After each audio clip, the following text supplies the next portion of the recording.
السلام علیکم ورحمۃ اللہ وبرکاتہ۔ الحمدللہ رب العالمین والصلاة والسلام علی اشرف الانبیاء والمرسلین محمد وعلی آلہ وصحبہ اجمعین وبعد۔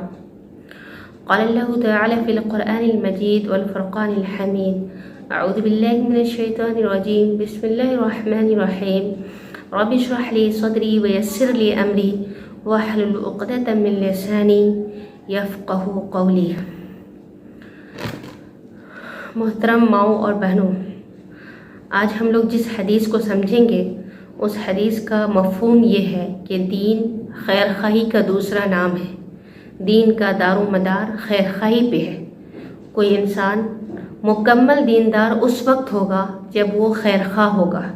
اب سوال یہ ہے کہ یہ خیر خواہی کن لوگوں کے لیے ہو اور خیر خواہی سے کیا مراد ہے؟ آئیے حدیث سنتے ہیں۔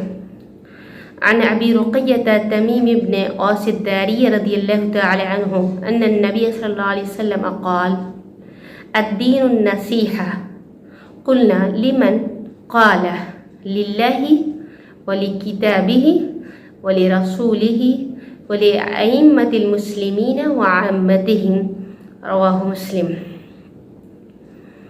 ابو رقیہ تمیم بن اوس الداری رضی اللہ عنہ سے مروی ہے کہ نبی اکرم صلی اللہ علیہ وسلم نے ارشاد فرمایا کہ دین کا دار و مدار، دین کا قیام خیر خواہی پہ ہے۔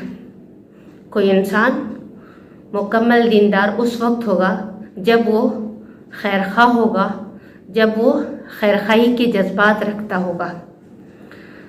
کن لوگوں کے لیے؟ صحابہ کرام نے پوچھا، لیمن، خیر خواہی کے یہ جذبات کن لوگوں کے لیے ہو؟ مسلمان کن لوگوں کے لیے خیر خواہ ہو؟ تو نبی اکرم صلی اللہ علیہ وسلم نے جواب دیا، للہ، اللہ تبارک و تعالیٰ کے لیے خیر خواہ ہو، ولکتابہ، اس کی کتاب کے لیے خیر خواہ ہو، ولرسولہ، اس کے رسول محمد صلی اللہ علیہ وسلم کے لیے خیر خواہ ہو، ولأئمة المسلمین، مسلمانوں کی ائمہ حکمراں کے لیے خیر خواہ ہو، وعامتہم، اور عام جو مسلمان ہیں، عام جو رعایا ہے ان کے لیے خیر خواہ ہو۔ اب سوال یہ ہے کہ ایک مسلمان اللہ تعالیٰ کے لیے خیر خواہ کیسے ہو، یا اللہ کے لیے خیر خواہی کا کیا مفہوم ہے؟ اللہ تبارک و تعالیٰ کے لیے خیر خواہی کا مفہوم یہ ہے کہ اللہ تعالیٰ سے اس طرح سے محبت کی جائے جس طرح سے محبت کرنے کا حق ہے۔ والذین آمنوا اشد حبا للہ، کہ مومنین سب سے زیادہ اللہ تبارک و تعالیٰ سے محبت کرتے ہیں۔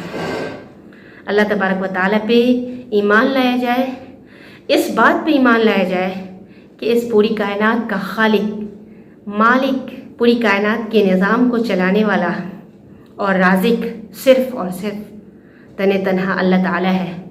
عبادت کی ہر قسم اللہ تعالیٰ کے لیے خاص کی جائے، امید اللہ تعالیٰ سے رکھی جائے، بھروسہ، توکل اللہ تبارک و تعالیٰ پہ کیا جائے، دعا مناجات صرف اللہ تعالیٰ سے کی جائے۔ اور اللہ تبارک و تعالیٰ نے جو صفات اور جو اسماء اپنے قرآن کریم میں بتائے ہیں، اسی طرح سے نبی صلی اللہ علیہ وسلم نے ان کی جو صفات اور جو اسماء، جو نام بتائے ہیں، اس کو ہو بہو تسلیم کیا جائے، اس میں کمی بیشی نہ کی جائے، اس میں تبدیل نہ کی جائے، اس میں لفظی اور معنوی تحریف سے کام نہ لیا جائے، اس کو معانی سے خالی نہ سمجھا جائے، اور کسی مخلوق کے مشابہ قرار نہ دیا جائے۔ لیس کمثلہ شیء وہو السمیع البصیر، کہ اللہ تعالیٰ کے جیسا کوئی نہیں اور وہ سننے والا ہے اور دیکھنے والا ہے، اس بات پہ یقین رکھا جائے۔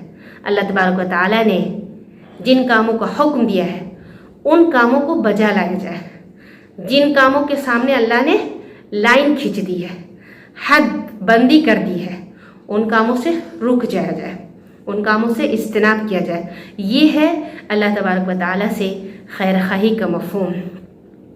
اللہ تبارک و تعالیٰ کی کتاب سے خیر خواہی کا کیا مفہوم ہے؟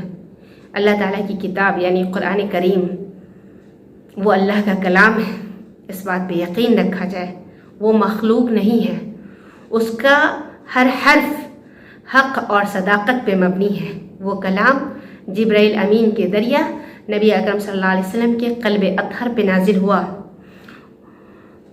اس کی تلاوت کو ثواب سمجھا جائے، اس کے ہر حرف پہ 10 نیکی ملتی ہے، اور اس کی تلاوت کا اہتمام کیا جائے، اس کو سمجھا جائے، اس پر غور و فکر کیا جائے، اس کی تعلیمات کو عام کیا جائے، اس پہ عمل پیرا ہوں، اور جو لوگ اس کو سمجھنا چاہتے ہیں، جو اس کو حفظ کرنا چاہتے ہیں، جو اس کو سیکھنا چاہتے ہیں، ان کے لیے آسانی فراہم کی جائے۔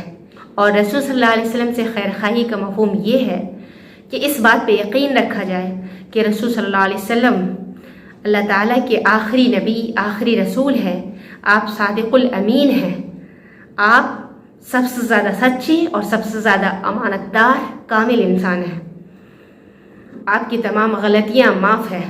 رسول صلی اللہ علیہ وسلم سے ہر چیز سے بڑھ کر اپنے نفس، اپنی جان، مال، اولاد، تمام چیزوں سے بڑھ کر محبت کی جائے، لیکن محبت کا مطلب یہ نہیں ہے کہ آپ کو آپ کے مقام سے بڑھا دیا جائے یا آپ کی شان میں گستاخی کی جائے، آپ کو آپ کی اصل حیثیت اور اصل مقام دیا جائے۔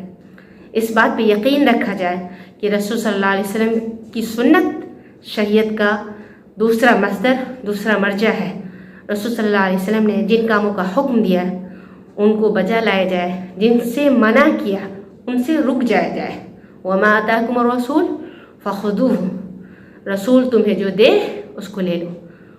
وَمَا نَهَاكُمْ، اور جس سے منع کرے، جس سے روکے، فَانْتَهُوا، تو اس سے باز آ جاؤ، اس سے رک جاؤ۔ رسول صلی اللہ علیہ وسلم کی آل و اولاد سے محبت کی جائے، ان کی تعظیم کی جائے، ان کی شان میں حقارت آمیز کلمات نہ ادا کیے جائے، اور اگر کوئی اس طرح کا کہتا ہے تو اس کو سمجھایا جائے۔ اور مسلمانوں کے ائمہ سے خیر خواہی کا کیا مفہوم ہے؟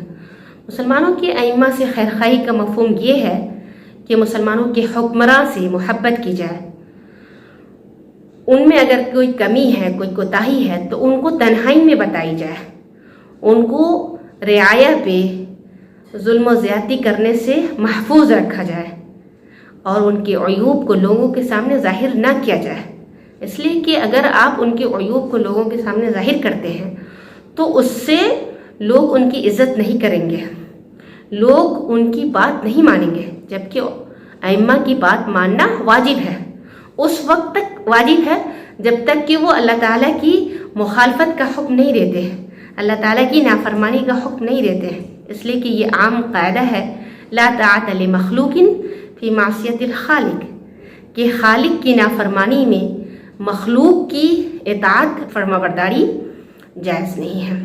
اور ہمارے صحابہ کرام حجاج بن یوسف جیسے ظالم اور جابر بادشاہ کے پیچھے نماز پڑھتے تھے، یہاں تک کہ ابن عمر جیسے متقی اور پرہیزگار انسان وہ ان کی مخالفت نہیں کرتے تھے اور ان کے پیچھے انہوں نے نماز ادا کی۔ مسلمانوں کے ائمہ میں علماء کرام بھی آتے ہیں، علماء کرام بھی مسلمانوں کے ائمہ ہیں، دین کے ستون ہیں، ان سے دین کا قیام ہے، تو ان کی تعظیم کی جائے، ان کی عزت کی جائے، ان کی توہین نہ کی جائے، ان میں اگر کوئی کمی ہے، کوئی کوتاہی ہے تو اس کو بشری غلطی سمجھی جائے، ان کے عیوب کو لوگوں کے سامنے اجاگر نہ کیا جائے، ظاہر نہیں کیا جائے، اس لیے کہ اگر آپ ان کی عیوب کو ظاہر کریں گے تو لوگ ان کی باتوں پہ عمل نہیں کر پائیں گے، ان کی باتیں لوگوں کے لیے اثر نہیں رکھے گی۔ اور یہ ہمارے رب نے کہا ہے کہ انما یخشی اللہ من عبادہ العلماء، کہ اللہ کے بندوں میں سب سے زیادہ اس سے علماء کرام ڈرتے ہیں۔ تو یقیناً ان میں کوتاہیاں ہیں اور ہر طرح کے لوگ ہیں، خامیاں ہیں، لیکن ان کی خامیوں کو اجاگر نہ کیا جائے۔ ہمیں ضرورت ہے کہ ہم اپنے آپ کو آئینہ کے سامنے رکھیں، اپنے آپ پہ تبصرہ کریں، اپنی کمیاں اپنے آپ کو گنوائیں، بجائے اس کے کہ دوسروں پہ تبصرہ کریں، دوسروں کی کمیوں کو اجاگر کریں۔ ہم کو دوسروں کی اصلاح کے لیے صرف نہیں بھیجا گیا ہے، پہلے اپنی اصلاح کرنی ہے، پھر دوسروں کی اصلاح کرنی ہے۔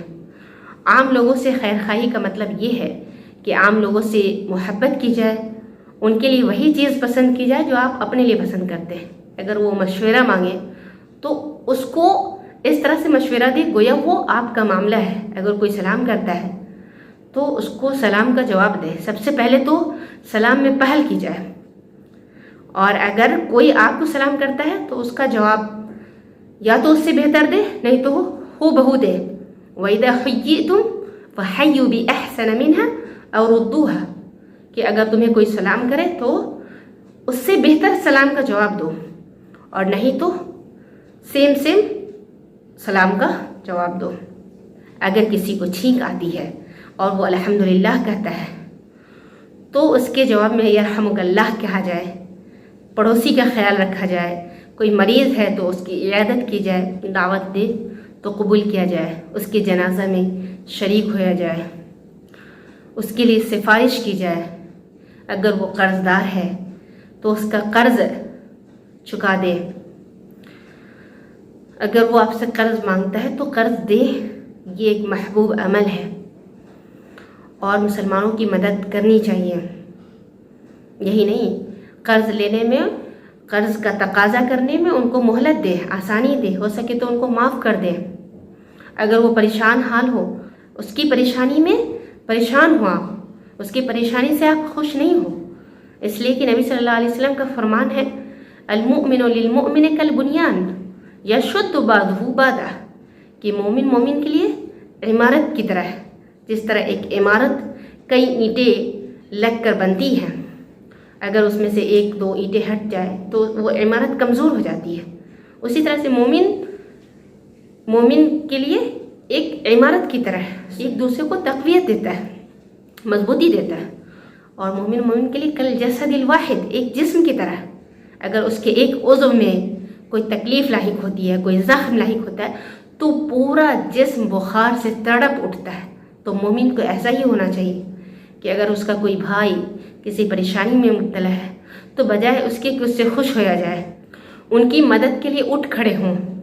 واللہ فی عون العبد ما کان العبد فی عون اخیہ، اللہ بندے کی مدد میں ہوتا ہے جب تک بندہ بھائی کی مدد میں ہوتا ہے. اس کی بیع پہ بیع نہ کی جائے. اگر وہ کسی کو شادی کا پیغام دیا ہو تو اس پہ شادی کا پیغام نہ دے، اس کو گالی نہ دے، تہمت نہ لگائے، اس کی چغلخوری نہ کرے، اس پہ عیب نہ لگائے. یہ ہے ایک مومن کے ساتھ خیر خواہی کا مفہوم. اور مسلمان صرف ایک مسلمان کے لیے خیر خواہ نہیں ہوتا، مسلمان تمام لوگوں کے لیے خیر خواہ ہوتا ہے.